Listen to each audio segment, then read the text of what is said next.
हर हर महादेव। भगवान शिव और पार्वती की आप पर हमेशा कृपा बनी रहे। आपका दिन शुभ हो।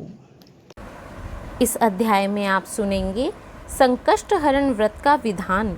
इसे सुनने के लिए हमसे अंत तक जुड़े रहें। यदि आपने हमारे पहले के अध्यायों को अभी तक नहीं देखा है तो पहले जाकर उन अध्यायों को देखें। यदि आप हमारे चैनल पर नए हैं तो हमारे चैनल को आज ही सब्सक्राइब करें ताकि भगवान शिव की आप पर हमेशा कृपा बनी रहे। तो बोलो हर हर महादेव। आइए शुरू करते हैं 22वां अध्याय।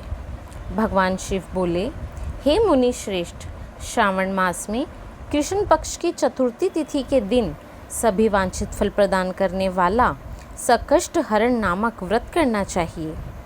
तब सनत कुमार बोले, किस विधि से यह व्रत किया जाता है? इस व्रत में क्या करना चाहिए? किस देवता का पूजन करना चाहिए और इसका उद्यापन कब करना चाहिए? उसके विषय में मुझे विस्तार पूर्वक बताइए। तब भगवान शिव बोले, चतुर्थी के दिन प्रातः उठकर दंत धावन करके इस संकष्ट हरण नामक शुभ व्रत को करने के लिए यह संकल्प ग्रहण करना चाहिए।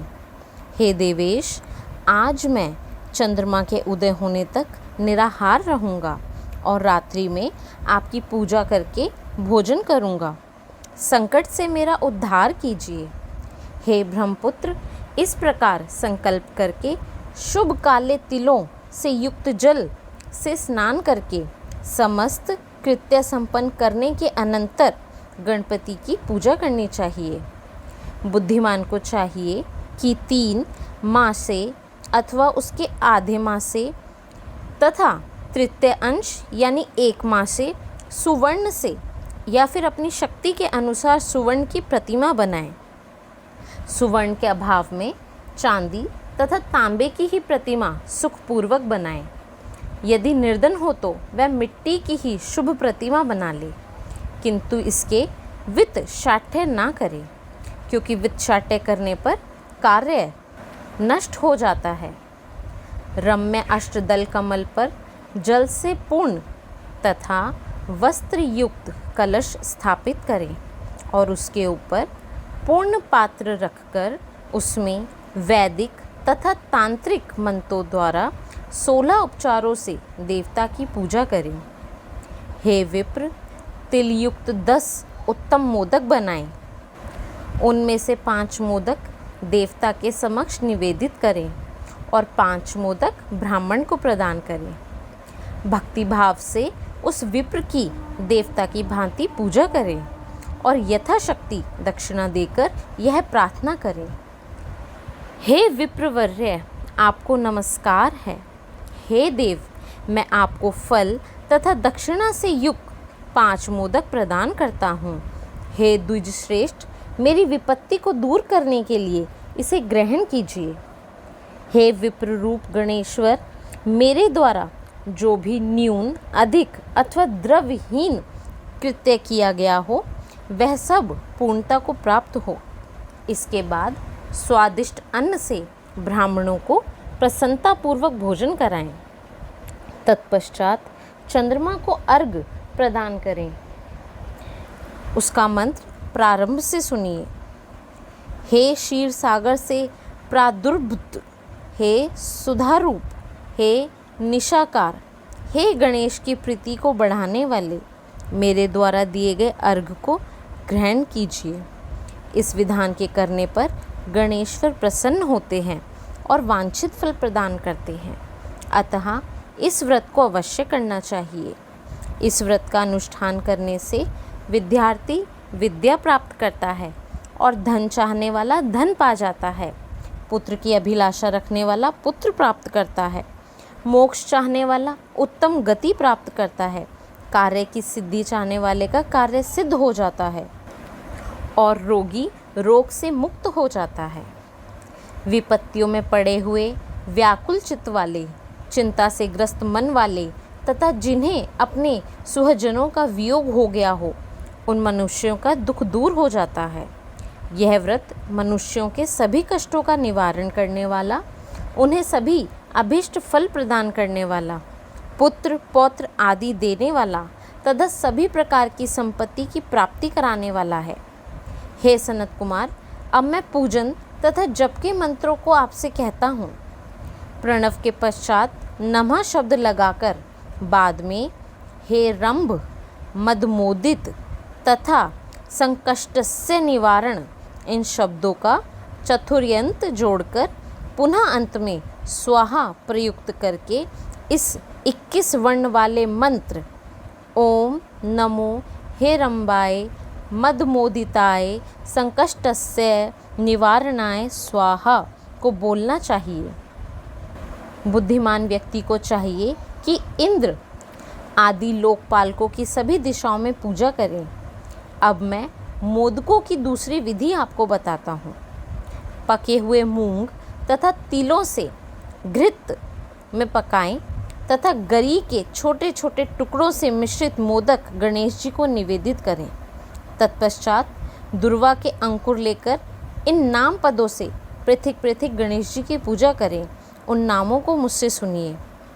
हे गणाधीप, हे उमापुत्र, हे अघनाशन, हे एकदंत, हे इभवक्त्र, हे मूषक वाहन, हे विनायक, हे ईशपुत्र, हे सर्व सिद्धि प्रदायक, हे विघ्नराज, हे स्कंद गुरु, हे सर्व संकष्ट नाशन, हे लंबोदर, हे गणाध्यक्ष, हे धूमकेतो, हे भालचंद्र, हे सिंदूरासुरमर्दन, हे विद्यानिदान, हे विकट, हे शूर्पकर्ण, आपको नमस्कार है। इस प्रकार इन 21 नामों से गणेश जी की पूजा करें। तदंतर भक्ति से नम्र होकर प्रसन्न बुद्धि से गणेश देवता से इस प्रकार प्रार्थना करें। हे विघ्नराज, आपको नमस्कार है। हे उमापुत्र, हे अघनाशन, जिस उद्देश्य से मैंने ये यथाशक्ति आज आपका पूजन किया है उससे प्रसन्न होकर शीघ्र ही मेरे हृदय स्थित मनोरथों को पूर्ण कीजिए। हे प्रभु, मेरे समक्ष उपस्थित विविध प्रकार के समस्त विघ्नों का नाश कीजिए। मैं यहाँ सभी कार्य आपकी ही कृपा से करता हूँ। मेरे शत्रुओं की बुद्धि का नाश कीजिए तथा मित्रों की उन्नति कीजिए।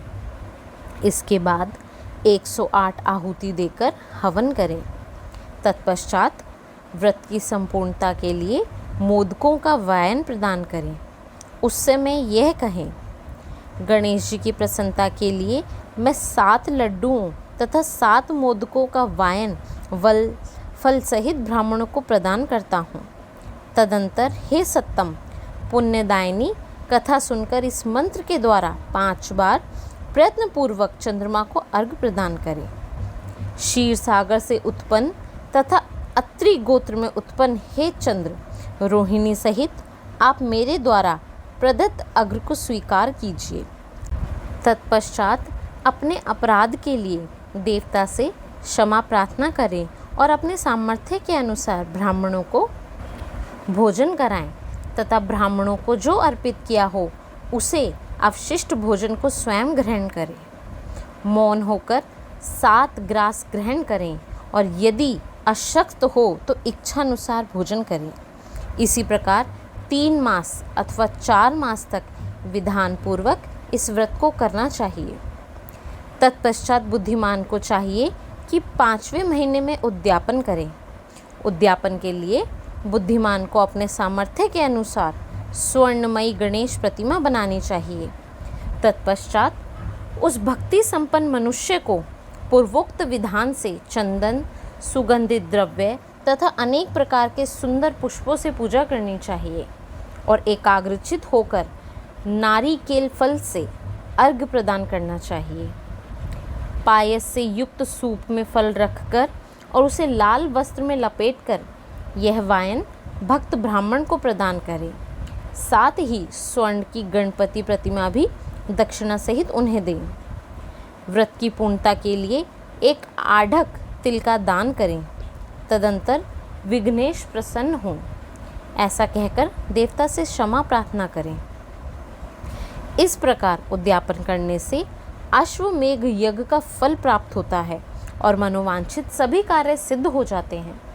हे सत्तम, पूर्व कल्प में स्कंद कुमार के चले जाने पर माता पार्वती ने मेरी आज्ञा से 4 महीने तक इस व्रत को किया था। तब 5वें महीने में पार्वती ने कार्तिकेय को प्राप्त किया था। समुद्रपान के समय अगस्त्य जी ने इस व्रत को किया था और 3 मासों में विघ्नेश्वर की कृपा से उन्होंने सिद्धि प्राप्त कर ली। हे विपेंद्र, राजा नल के लिए दमयंती 6 महीने तक इस व्रत को किया था। तब नल को खोजती हुई दमयंती को वह मिल गए थे। जब चित्रलेखा अनिरुद्ध को बाणासुर के नगर में ले गई थी, तब वह कहाँ गया और उसे कौन ले गया, यह सोचकर प्रद्युम्न व्याकुल हो गए। उस समय प्रद्युम्न को पुत्र शोक से पीड़ित देखकर रुक्मिणी ने प्रेमपूर्वक उससे कहा, हे पुत्र, मैंने जो व्रत अपने घर में किया था उसे बताऊंगी, तुम ध्यानपूर्वक सुनो। बहुत समय पहले जब राक्षस तुम्हें उठा ले गया था, तब तुम्हारे वियोगजन्य दुख के कारण मेरा हृदय विदीर्ण हो गया था। मैं सोचती थी कि अपने पुत्र का अति सुंदर मुख कब देखूंगी। उस समय अन्य स्त्रियों के पुत्रों को देखकर मेरा हृदय विदीर्ण हो जाता था कि कहीं अवस्था समस्या से यह मेरा ही पुत्र तो नहीं। इसी चिंता में व्याकुल हुए मेरे अनेक वर्ष व्यतीत हो गए। तब देवयोग से लोमेश मुनि मेरे घर आए। उन्होंने सभी चिंताओं को दूर करने वाला संकष्ट चतुर्थी का व्रत मुझे विधि पूर्वक बताया और मैंने 4 महीने तक इसे किया। उसी के प्रभाव से तुम शंबरासुर को युद्ध में मारकर आ गए थे। अतः हे पुत्र, इस व्रत की विधि जानकर तुम भी इसे करो, उससे तुम्हें अपने पुत्र का पता चल जाएगा।